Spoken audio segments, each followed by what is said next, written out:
Good evening, everyone. Thank you for your time and to attend our analyst call today. We're here to report on our Q4, but also the end of the year FY22 status update of the company.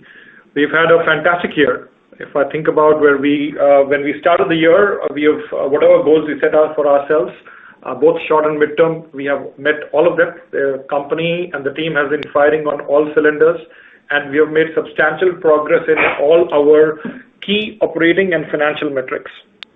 The macro has been very positive and supportive, and the investments we have been making investments we have made and are making are bearing fruit and giving us strong return metrics. Just as a reminder, we are a large business services company which focuses on the Indian BFSI sector. We have a large footprint across the country.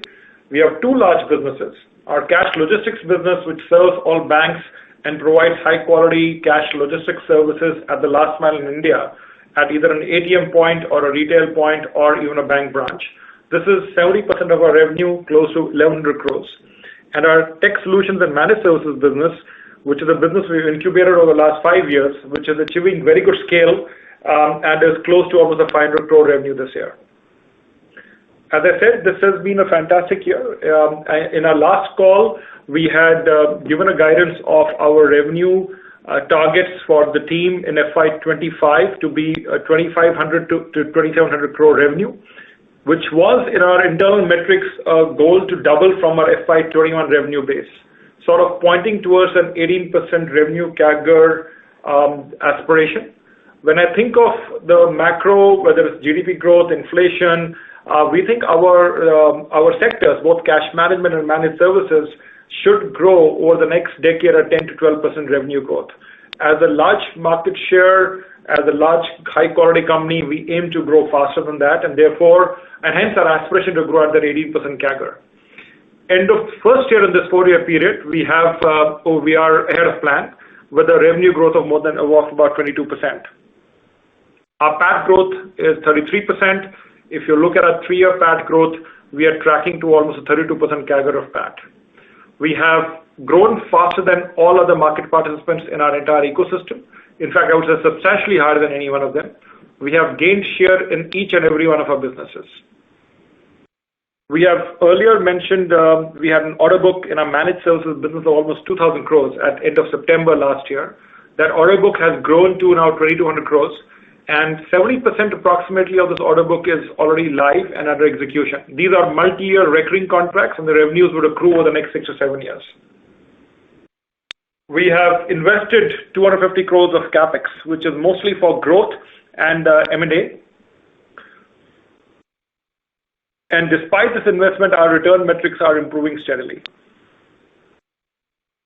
I do want to, before I pass on the baton to my colleague Pankaj, who's our CFO, I do want to sort of remind people that when we started the year, it was quite an awful start in many ways, given what COVID wave 2 did to the country, to all of us, our families, our employees. And that is a massive exercise for us to try and see how do we protect our 22,000 people in the field who are doing customer service on behalf of the banks every day. I'm very grateful to each one of them for what they have done and what they bring to work every day to serve the broader community through our customers, and the fact that we are successful because of all their effort and toil. On this note, I will pass on to the next session by Pankaj, who will take us through the financial highlights of the company. Thank you. Thank you, Rajiv. Good evening, everybody. Let me start by briefing you on the financial performance of the company on a consolidated basis for FY21-22. For the full year, the revenue from operations stood at 1590 crore, which grew by around 22% year-on-year. EBITDA grew by around 32% year-on-year to 402 crore rupees. We managed to deliver an EBITDA margin of 25.3%, showcasing an increase of around 188 basis points. Our net profit stood at 224 crore, signifying a growth of around 33% year-on-year, and PAT margin stood at 14.1%, where we saw an improvement of around 119 basis points. Coming to quarterly performance, we managed to deliver growth on all financial parameters, both on year-on-year basis as well as on quarter-on-quarter basis. For the fourth quarter, the revenue from operation grew by around 10% on quarter-on-quarter basis and around 8% on year-on-year basis to around 444 crore. EBITDA was 117 crore, which grew by around 21% year-on-year and around 8% on quarter-on-quarter, with EBITDA margin of 26.4%. The net profit was around 64 crore, which grew by 14% on year-on-year and around 6% on quarter-on-quarter, with PAT margin of 14.4%. At the end of 31st March 2022, our cash and cash equivalent remains at 278 crore rupees, and we have zero debt. Our ROE has increased by around 170 basis points to over 20%. This year, we have declared a dividend of 25.3%, which is around 17% of the PAT. With this, I now hand over the call to Mr. Anush Raghavan, President, Cash Management Business, for more insight into cash management business performance. Thank you, Pankaj. Good evening, everybody. On the cash business, on the macro side, the currency in circulation continues to log very strong growth. We are currently at about 31 lakh crore, which represents a 10% growth over the previous fiscal year. Bear in mind that this figure was close to about 16 lakh crore just post demonetization. Against this, the currency handled by CMS grew by 22% to 11 lakh crore in FY22. Q4 was a great quarter for us. We grew our revenues by 23%, and in that quarter, our cash handled increased by 17% compared to the same quarter last fiscal. Now, within this quarter, March was actually an exceptional month. We logged the highest ever cash handled in CMS in the history of the cash business, and we crossed 1 lakh crore. We continue to make good progress on the RBI and the compliance norms. More than 50% of our network is currently ready, and we will plan to get the remainder of it completed over this year. We have continued to expand on our network reach, and in this year, we have added more than 400 routes. In a year wherein the ATM base in India saw robust growth, our ATM cash business grew its market share and currently stands at 46%. This was about 37% 2 years back. So we've logged close to a 9 to 10% gain in market share in this last 2 years. We are seeing good recovery and traction in the retail segment. This sub-segment of our business is back to pre-COVID levels. We are continuing to invest, and we are moving into value-added solutions, which we believe will drive a strong growth for this sub-sector. Our profits in the cash business grew by 30%. We are seeing very strong EBIT margins. Some of you may remember that when we moved from FY20 to FY21, we saw an almost 400 basis point expansion in our EBIT margin. We continue to build on that and have further improved our EBIT margin by 150 basis points to 23.9% this year. Thank you, and I will now invite Manjunath Rao to speak about the managed services business. Well, thank you, Anush. Good evening, everybody. On the managed services business, I'm very pleased to inform you that our ATM base grew by 11,000 units over the 9 months of FY22, currently about 30,000 units. And we had as Rajiv mentioned, we had a very transformational year. We hit about 490 crores in FY full year revenue, and which is a 34% growth, and profit grew by 48%. Our EBIT margin for the year has increased from 15% to 16.6%. In Q4, the revenue declined by 6% because of one-time product revenue that we had prior year, but the segmental profit grew by 7%. The Q4/21 had large ATM product sale contribution of 102 crores. That is the Q4FY21.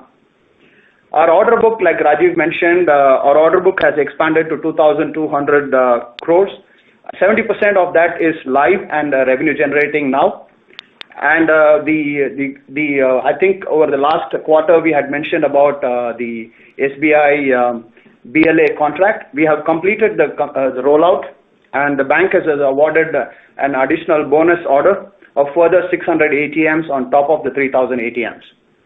Our new business segment, the technology business, the AI-driven remote monitoring is ramping up massively.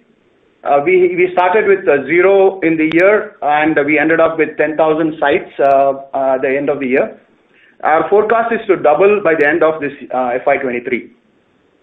And the pipeline outlook for this year, there are large RFPs pipeline with major public sector banks. Close to 30,000 ATMs are coming under for refresh, expansion, and managed services, and these are going to be expected to be bid this year. Thank you very much.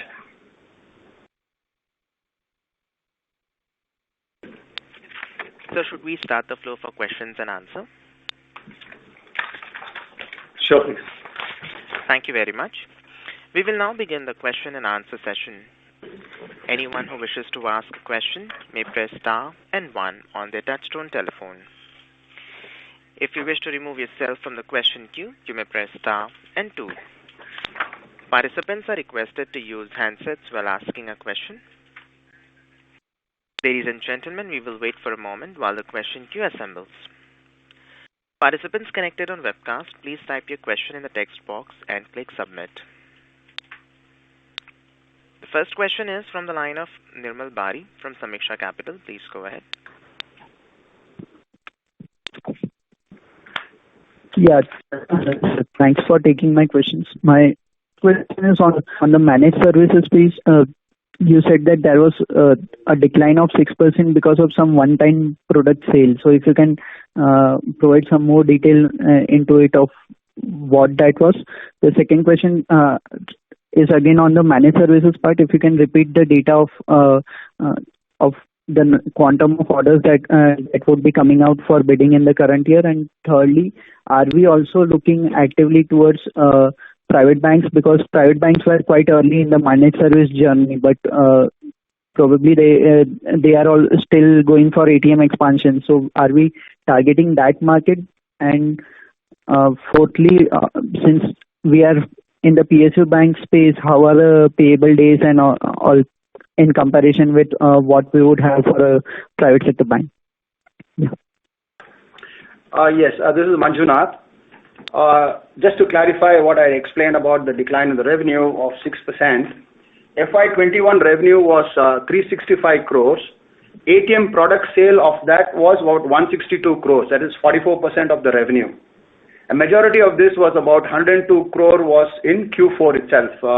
And that was due to the COVID the last year, and the pent-up demand we had to deploy it over the Q4 of last year. And in FY22, the total revenue is 490 crores, and the previous year was 365, and revenue in FY22 was 490 crores. And the ATM product sale is 116 crores, which is 24% of the revenue. The Q4 was 38 crores, which was 33% of full year. More streamlined, more services, and annuity contribution in FY22, which enlarged the revenue growth, was 76%. And you're answering your question around the opportunities and private banks. Yes, we are engaged with the private banks, and most of the private banks are now looking at deployment on a BLA model, and we are engaged with them. We work with already a couple of the largest private sector banks in the managed services space. Obviously, they have had a large estate which moved to managed services long ago, which is being run by the vendors they chose at that time. But for incremental growth, CMS is a key part of their plans. You had another question which you asked about PSU payables. Pankaj, if you can just, I don't know if you have a distinction on PSUs and private, but as such, Pankaj is a better person to answer that. So, PSU banks, generally the DSO days are around 15% more than the private banks. But fortunately for us, we work only with the 5 large PSU banks where the payment terms are much better and we get the payment in time. So, but overall, there is a gap of 10 to 15% from private banks to PSU banks. Did we answer your question? Yeah, that answers, except for I just wanted the number of how many ATMs are coming up for renewal in the current year? Sorry, you lost your voice in the last bit. 30,000. Yeah, you gave some data point regarding the number of ATMs which are coming up for refresh or renewal in the current year, right? It's 30,000. Okay. My second set of questions is to Mr. Pankaj, and this is slightly technical. So I was looking at the cash flow statement and the balance sheet, and in the cash flow statement, basically there are two big entries in the working capital. The increase in trade receivables, and the second one is increase in other assets and prepayments. Now, the increase in trade receivables is about 72.4 crores, but if I look at the equivalent balance sheet entries on trade receivables, that has increased by just 1.4 crores, and the second one on other assets is about 50 crores, 50.75 crores, and I'm not able to tally it with any of the asset side entries in the balance sheet. So if you can provide some clarification on that would be helpful.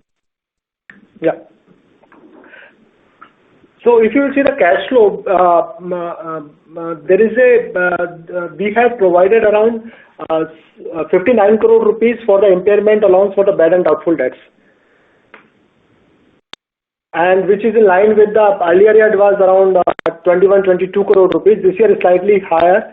One is because of the growth of the company, as well as some of the banks in COVID period could not able to complete the reconciliation, etc., which is passed on to this year. That is the reason the difference is in the AR, what you can able to see in the balance sheet, which is in the cash flow statement. Coming to the question number 2 of about increase in the other current assets and current assets are around 50 crore rupees. Out of which major amount is related to 26 crore is IP related assets, which is sitting in this account and as well as in a trade payables account. It is accounting as guided by the auditor, which is added both places. Okay. Okay. So one more clarification. So this trade receivables increase of 72.4 crores has to be netted off against the impairment allowance that has been created. Is that the way to look at it? If you have to look only the cash flow perspective, if you look to cash flow perspective, because that impairment allowance or the ECL provision we had made is non-cash item. As a prudence, we have made the provision for this. Yeah, but if I have to match this in the balance sheet, as in the trade receivables increase that is being shown in the cash flow statement, if I have to match it in the balance sheet, that is not happening. So is that because of that impairment allowance, or how should I look at that particular number? That was the point. You can see the cash flow item. In the cash flow itself, there is a 2 line items which will match with this number. Okay, so basically we have to net off the impairment allowance with the trade receivables. That is the way it should be looked at, right? Yeah. For any of the balance sheet you have to match, you have to look into the same basis. Okay, thanks. I'll get for further questions. Thank you. The next question is from the line of Mudita Nahar from Abacus Asset Managers. Please go ahead. Hi. So thanks for the opportunity. So could you just give detail about within the cash management segment and managed services, which are the sub-verticals which have led to the margin expansion?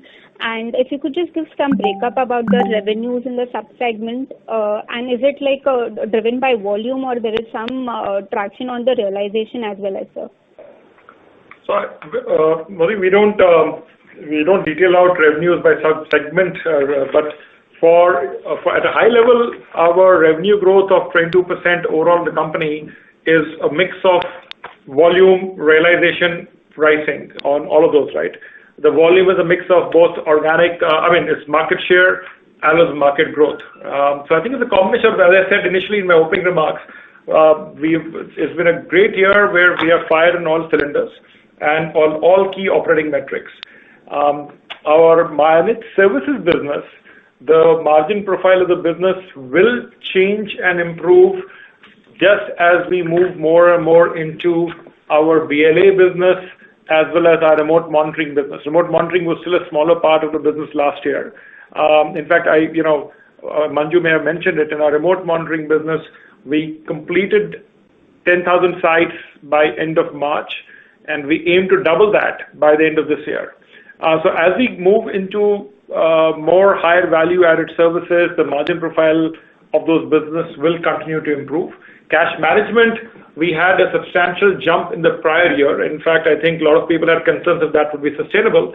And I think the team has done a splendid job in maintaining and improving those margin profiles further.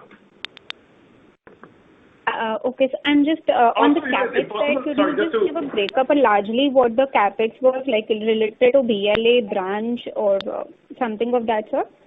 Yeah, and sorry, just one more point. I think given our cash logistics business is a route logistics business in which you are doing multiple activities, it's almost impossible to carve out profitability or margin profile by a sub-vertical. So it's not that we don't want to give it, it's just very difficult to do it. We look at overall density as it improves, margin profile gets better for us.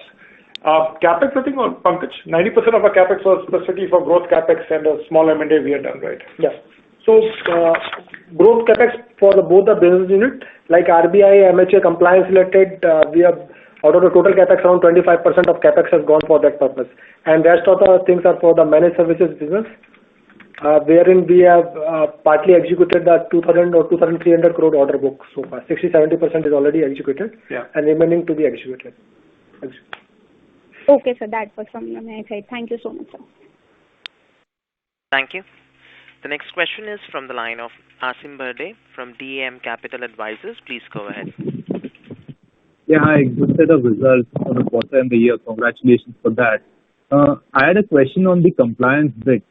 So you mentioned that CMS is at 50% odd levels right now, and you would want to go close to 100% in FY23. So A, would you have a comparable compliance number for the industry as a whole currently? And B, going to 100% compliance in FY23 itself, would that mean your blended realization would immediately take a jump, or would these costs be passed on only over a period of time, say over FY23 to maybe 25-26? Thank you, Asim. I'll just add a little bit color to that. I think when I spoke about the 50% compliance, that's more from a perspective of how ready our network is in terms of being able to meet the compliance requirements. From a perspective of the businesses which have migrated to this compliant regime, that number on a consolidated basis across the ATM and retail portfolio stands at about 35%. ATM obviously being a little ahead, having started earlier, and the retail sort of lagging by a couple of quarters. That's point number one. And second, I'm not sure about the industry, but what I can tell you is, even in the last call that we had, we told you that as a market leader, we've always sort of been ahead of the curve in wanting to implement this compliance, having access to the scale, the network, and starting our investments from FY20 and continuing through 21 and 22. We would like to think that we are sort of ahead of the market and the curve. What is happening in the external market is the self-regulatory organization has sort of prescribed that all cash management activities in 30 cities across the country needs to be compliant as of Q4, which was March end, which is where I would like to think is the industry level of compliance. We are obviously a little bit ahead of that. The RBI has indicated that they would like to see the cassette swap implementation to be completed by the banks by the end of March 2023. So we would sort of have to see how the banks and other stakeholders respond to this timeline. We are just sort of getting our network ready to be able to deliver the compliance. Okay, just to clarify, the 35% number that you talked about, that has, if I understood you correctly, 50% of the network is ready in terms of compliance, but 35% of it is actually passed on to the bank in terms of cost. So that you still have some way to just go in terms of catch up on the realization just to reach 50%. Is that understanding correct? Yes. Yeah, I think it's correct. And, these never exactly overlap, right? You need to invest ahead of time and get this ready, and then the business comes in. So there will never be 100% match on the way we will roll it out and the way compliance will finally work through.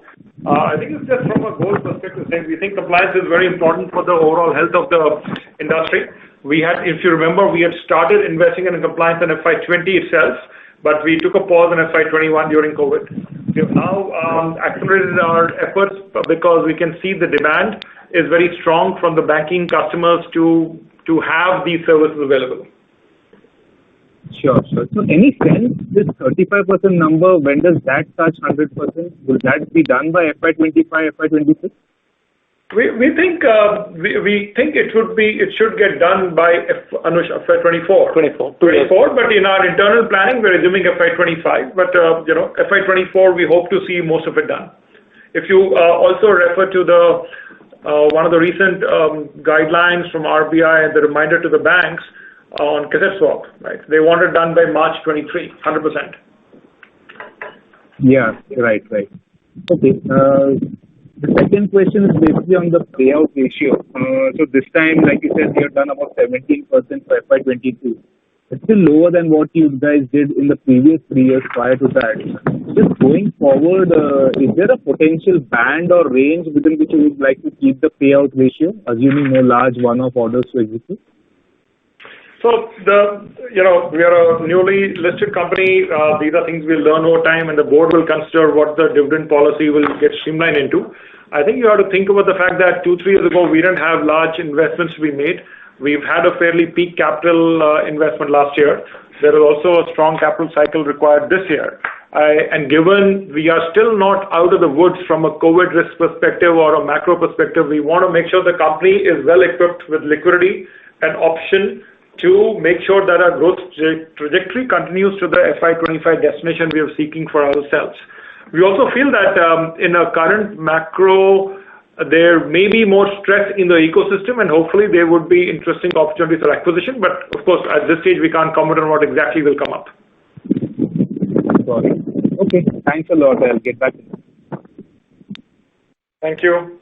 Thank you. The next question is from the line of Nirmal Bari from Samiksha Capital. Please go ahead. Yes, sir. Thanks for the opportunity again. My question is on the capital expenditure for the current year. If you can give that number, and if it is possible to break it up between what would be required for RBI compliance and what would be required for the 30% ATMs that are not live at present on the managed services side.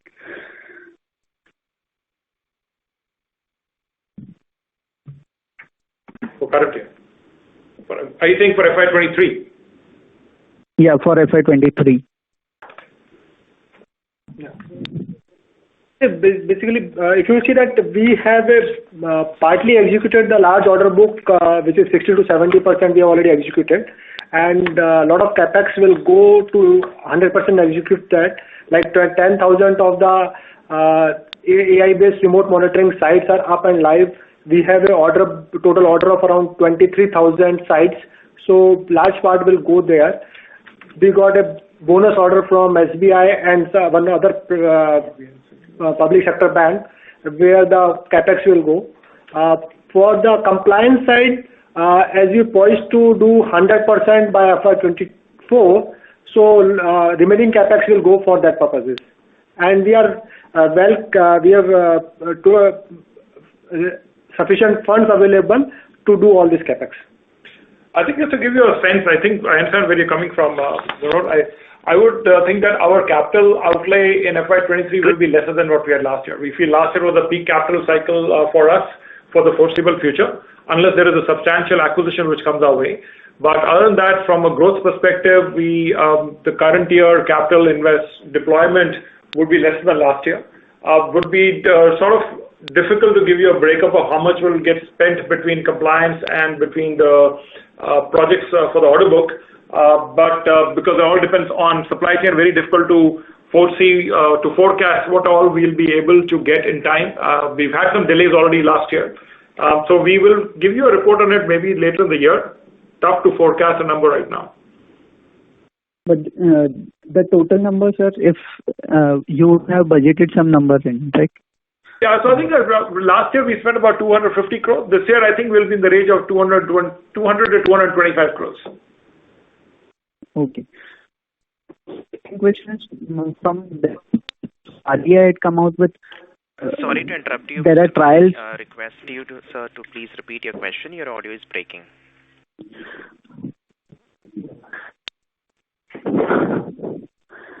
Hello. Yes, sir. Please go ahead. Yeah. So RBI started trials for interoperability of cash recycling machines. So I wanted to understand if this becomes mainstream, how does it affect our cash management business? I think it's a positive, right? If the interoperability on recyclers is fully initiated, it will lead to far more usage of the current recycler network in the country, which is right now bank dedicated, and will drive more currency being accepted, and also therefore the need for evacuation and management of those machines will go up. As we've seen already for the recyclers we handle for the last 5 or 6 years, they need a lot more work because the intensity of cash just dramatically goes up.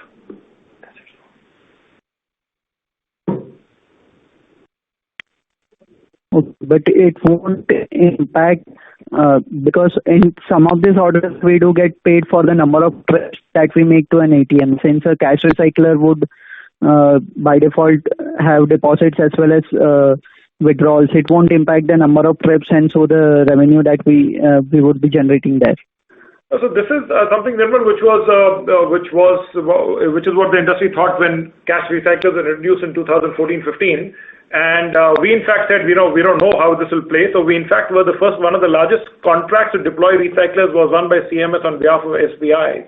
What we have noticed is that these machines become so much more focused on cash collections because the queues from the teller machines move to these machines, and the volume of currency becomes very, very large. Almost 70 to 75% of the work this machine does is in accepting cash, and only 25% is in giving out cash. So now, unless every machine in the country moves to this model, which life may change, who knows, and we'll still be able to get opportunity in that from managed services, BLA, product sale, and whatnot. We have not seen this as we haven't seen this as a threat. We actually have seen this as a positive for our combined company and entity. Okay. Thank you, sir. Thank you. Reminder to the participants, anyone who wishes to ask a question may press star and 1 at this time. The next question is from the line of Nitin Sharma from MC Pro Research. Please go ahead. Yeah, hi. I'm audible. Yes, sir. Yeah.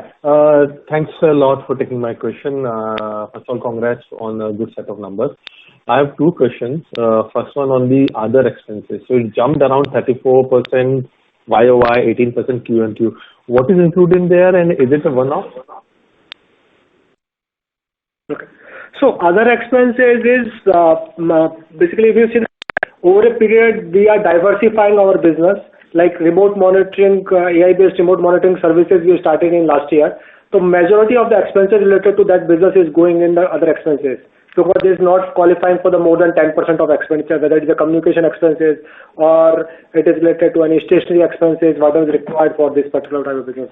Likewise, the MS managed services business, wherein a lot of expenditure related to like whether it is the AMC related expenditure or spares related expenditure, which is also part of the other expenses. So because of the change mix of our revenue, these expenses is increasing.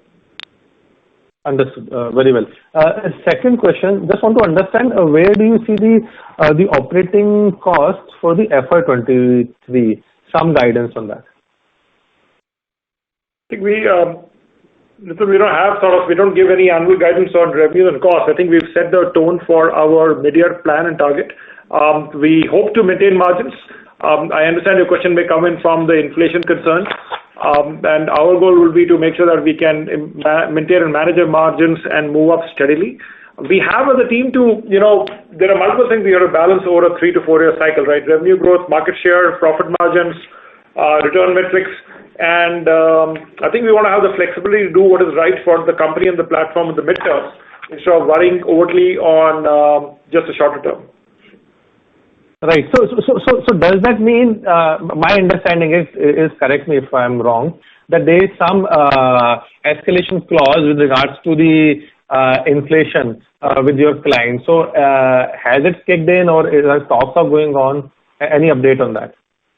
So there are many contracts, right? We have multiple subsectors we operate in, and there are different types of contracts with different entities. What you may be referring to is what we may have guided to on our earlier call, saying increasingly now and lately, newer contracts, including from public sector banks, have a provision of inflation-linked pricing changes, because when you enter into a 4-year, 5-year, 6-year, 7-year contract, it's very difficult to forecast what will happen over the periods. And it's good that some of the larger banks are now putting this mechanism in place so that there is, some balance in this. Whatever the contracts will determine, those contracts will start having that implication whenever that contract allows you to change that. There are other contracts where you may not have a actual clause like that. But again, you have to think of the fact that as a market leader, forget the market leader. We've been in this business for more than 12 years, right, as a team. And we have seen high inflation environments when you think back from 2012 to 2016, pre-demonetization. So I think we have the experience to handling whether it's fuel price and whatnot, and also the ability with our strength of our market share, we are able to have very sensible discussions with clients, very mature discussions on balancing a price increase where it is necessitated by market conditions. Okay, thank you. Thank you. The next question is from the line of Deepak Poddar from Sapphire Capital. Please go ahead. Thank you very much, sir, for the opportunity. So I have a couple of queries. Now, in your opening remark, you did mention that for the next decade, you expect the industry to grow at about 10 to 12%. But now, given the push towards digital economy, so what gives us confidence that this kind of growth can continue for next decade? And my second query is regarding your operating leverage. Now, you did say that margin profile of the company will continue to improve. And looking at 18 to 20% CAGR of revenue, I presume your cost may not grow at the same rate at your revenue CAGR you are projecting. So ideally, your EBITDA margin should cross 30% in 3 years. So any comment on that? Yeah, these are my two questions. Thank you. So on your first question on why do we feel confident about a 10% to 12% growth rate for the sector? I think it comes from a couple of points. Number one, India broadly, especially usage of cash, is still largely informal and unorganized. And as India formalizes, and you see whether that is from a small store to an organized retail or whatever else goes on there, you will see a lot more of the cash volumes getting formally outsourced to the banking channel and therefore to us. Right now, a lot of currency gets withdrawn and used in smaller cycles without it coming back into the banking ecosystem. And we think that will change over the next decade. The second is when you think about, if you look at any industry forecast by any third party, it points to a number which I've alluded to. But from our perspective, we think there'll be more outsourcing. Almost 30 to 35% of even ATM work is still done in-house with the banks. Over time, banks will find it very cumbersome and expensive to manage cash logistics, which they do currently in-house. And I think that brings a very significant outsourcing market opportunity, which we don't really cater to today. Thirdly, a lot of refresh cycles in banks, especially public sector banks, will move to a brown label market, model where the capital will move from bank balance sheet to a third party. And we feel that will be a big shift, which will create an opportunity for large-scale integrated players to be able to invest capital and get very good returns in a model where you can earn revenues over a long period of time. And finally, when you think about when I refer to, right, when people say digital and digital is not unique, we've seen that in India for the last 6 years now. It's growing rapidly, I think. But when I look outside India and I look at large companies, let's say in cash management space, I look at large companies which are in the banking automation space. So you look at Brinks, you look at Loomis, you look at NCR, you look at Euronet, and you see them operating in large developed countries in Europe, in Sweden, in US, and Canada. They are still growing at 6-7% revenue, right? Whether it is 2-3% or 3-4% organic growth, 2-3% would be inflation, and then maybe some inorganic growth could get them to 10-12%. So large evolved markets are growing at that rate today. It is difficult for me to believe that India will grow, which could grow maybe even higher. But our goal is that we should be growing at faster than market, right? Our goal is to do that. So that's my first point on your first question. The second question was about margins. I think from margin perspective, we are delivering today world-class margins, right? I think our margin profile is amongst the best in the world. And as I said, we see fundamentally a very good opportunity to have a larger piece of the entire ecosystem in revenue terms. Our ambition is to grow our revenue at a good CAGR. The 18% growth CAGR for 4 years we are set ourselves to is a pretty aggressive target. We want to get that there, and we will do it. Obviously, if we achieve that number, our market share should grow, and then pricing and margins will be a function of how do we continue to improve our return metrics. I don't want to get stuck onto a particular percentage number right now. I think we want to make sure that we build our size and scale to be a much larger company. Automatically, it should accrue to our return metrics and margin profile. Mm-hmm. Okay. Yeah, understood. Yeah, that's it from my side. Thank you. Thank you. The next question is a text question from the line of Milan Mondal. Why pledge showing 100%?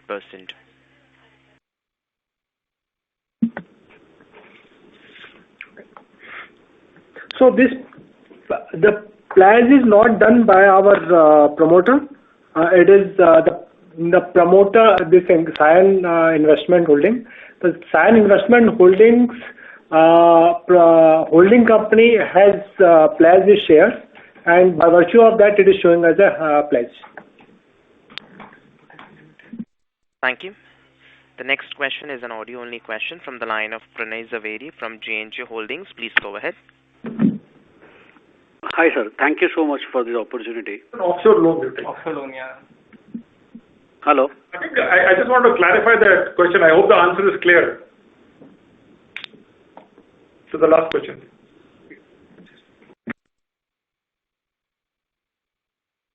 Hello.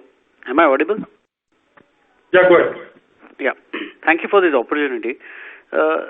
Sir, regarding in the cash flow statement, there are at least two items, bad debts and impairment, which has year-on-year gone up from 42 crores to around 80 crores.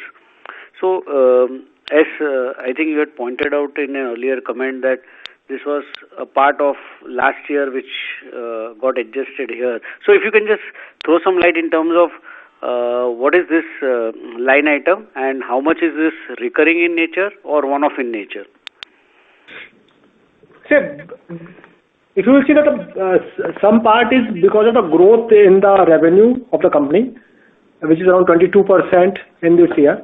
Second is, as I explained to you that last year, because of the COVID, large part the bank and other our customers are working from home, so a couple of reconciliation could not take place.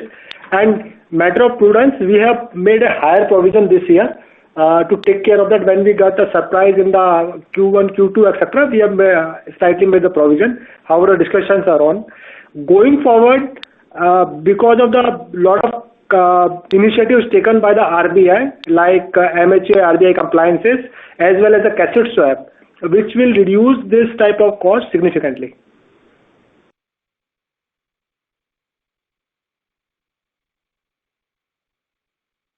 Uh, 1,300 crores last year and 1,600 crores probably this year. And if I just take this both the figures, so basically it is about 6-7% of the top line. No, I think on a blended basis, it's about 4%. So this is here to stay. This 3-4% would be a recurring thing. It's impossible to forecast the future, frankly, because we don't know. It should logically go down, but even if it stays at, let's say, current levels, we've seen 3-year average of about 4%. We'll have to see how this current year goes and things get streamlined. There, as Pankaj explained, there was a bunching up potentially because a lot of things banks couldn't complete in FY21. So we look at FY21 and 22 as a blended basis, and it is in line with FY19. We will wait and see how FY23 goes before we could give you a trend line saying, is this going to reduce systematically or do we think it will maintain itself at the current levels? Fair enough. Sir, another question from my side is basically there is an interest cost which is about 14-15 crores. If you can just throw some light on that, since we have net cash on balance sheet. So is this some bank charges or bank guarantees or something? So this interest cost is related to only the India's related lease accounting. So we have not utilized any of the fund-based banking facility in this year. So this is largely related to the India's lease accounting. Okay. So this other current assets of 98 crore, that would consist of what? See, one of the other current 98 crore is around 26 crore is basically 26 crore is the funds we are having on account of IPO for the expenditure. The similar amount is sitting in the payables, so that is to be netted off accordingly. And after that, the change in this year is not significant. Okay. And sir, last question from my side. Correct me if I'm wrong. So basically, we are our capital employed is going more towards the managed services. And if I see the managed services EBITDA and the ROCEs, which are probably lower than the CMS, so is it fair to say that the ROCEs will get affected to that tune maybe in FY23, FY24? Thank you so much.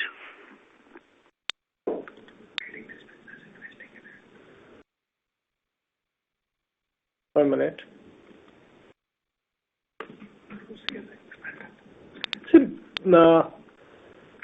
Our ROEs have expanded and so has ROC, so sort of not sure what. Yeah. No, I think that's fair. The MS business, the return metrics will improve because the large peak cycle of capex was last year and this year. These contracts are for a period of 6 to 7 years and may get even extended. So you will see the return metrics improve as the returns on these projects are coming through.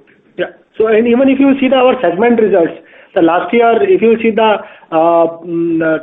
net profit of the managed services is what 15%, and this year it was 16.6%. So there is a significant improvement in the profits of that, the margin profile of the business.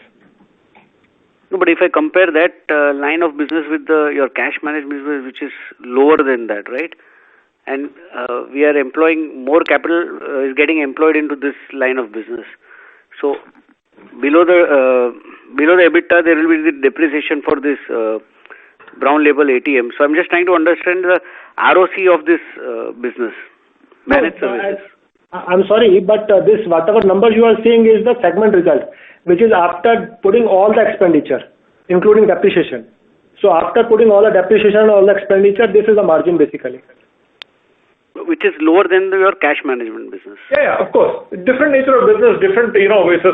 I understand that. So basically, if we are investing more in the managed services, so would our EBIT...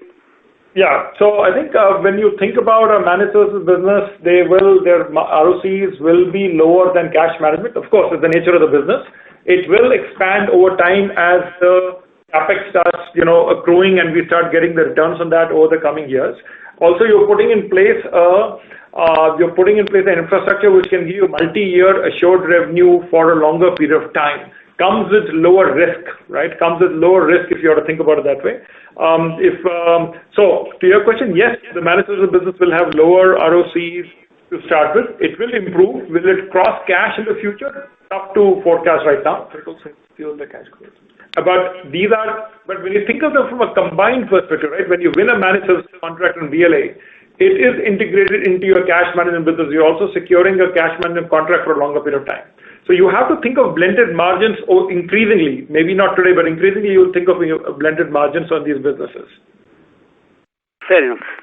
And last question, if I may squeeze in. We are tracking this company from quite a short period of time. I'm just trying to understand, is there a history where the regulator would have had any, basically an adverse remark or basically a penalty that would be leveled? And if so, I'm just trying to understand what could go wrong, because it seems like a cash minting machine from a company's viewpoint. So from a risk viewpoint, I'm just trying to understand. Any historical data which you would like to share, or any risk that you see that a regulator would come upon us in past would have had, and what would be the effect of that? So I think, the risk factors, of course, our DRHP discloses all the risk factors in quite a lot of detail. So I would still urge you to have a quick look at it so that you have a more balanced view of both the future opportunity and the risk. From our perspective, to your answer, has the regulator had an adverse remark or an adverse, let's say a penalty or whatever? No, I think, but having said that, when you think of the regulator reduced the interchange on ATM transactions about 7-8 years ago, and has recently actually gone and increased it. So now you can say when they reduced it, it was a negative macro for the industry. When they've increased it, it's a positive macro for the industry. From a company specifically, there hasn't been anything adverse or negative. In fact, the Association for Cash Logistics and the SRO works very closely with the central bank concerned officers to work on how do we maintain the standards of the operating guidelines at a global world-class level, best-in-class level. Thank you, sir. Thank you so much. That was really helpful. Thank you. Welcome. Thank you. The next question is a text question from the line of Dhiral Shah from Phillip Capital. To Ajanta Pharma. What is revenue booked during Q4FY22 FY22 from managed services order book? What is revenue from remote monitoring BI in FY22? So, we don't sort of disclose sub-segment revenues at that level. I think managed services revenues booked, is the revenue we reported, right? I don't think we have a booked versus, what does book mean? Or the order book, okay. So out of the 2,000 crore order book, almost we would think about 10% or so would be, roughly 9 to 10% would have been booked in FY22, if I've got your question accurately. And your second part of the question was on remote monitoring. On remote monitoring, we have ended the year at March with 10,000 remote monitoring sites live and operational. We was almost zero at the beginning of the year. And we are aiming to double it in this year, to go from 10,000 to 20,000. Provided again, the big caveat here really all depends on the supply chain, because technology items, getting it all in place and working can be a little bit difficult in current circumstances. But we are fairly confident we should be able to double that. When it gets to that number of 20,000 sites, just to give you a size of, I understand you're trying to measure what this contribution would be. The annual revenue run rate of the remote monitoring business would then be at about 100 crores a year. So we would go from, we would basically take a new business, started virtually almost from scratch, take a small acquisition we made last year, and build it. We aim to build it to 100 crore revenue run rate by the end of this fiscal year. Thank you. Second question, what is the outlook of cash management biz for next few years, and what is sustainable growth rate of that segment? Thank you. So, I think, when you sort of broadly look at the key macros which are influencing the cash management business, the currency in circulation is one such key indicator. We've been sort of looking at this for the better part of a decade and a half, and in most countries, and including India, it closely sort of parallels with nominal GDP. Internally, we've always set goalposts for ourselves, saying if the currency in circulation is growing at 10-12%, the market to which it corresponds should grow at about a 14-15% market. Now, whether that's an expansion of the ATMs deployed in the country, it is the retail cash points and the spends that are happening, and the whole consumption economy that sort of goes along with that. And if that's sort of the pace of market expansion, that is sort of what leads us to set our benchmarks of growth at a 18-20% level, assuming we will sort of always aspire to grow a little ahead of the market. Looking at where we stand right now, and I sort of look at some of the data-driven indicators that are available to us, the currency in circulation continues to grow at 10%. The cash handled by CMS has grown by 22% year on year, and every quarter we are seeing gains on that front. The total ATMs in the country have had the best year of growth this year compared to the previous two fiscals. From April through December,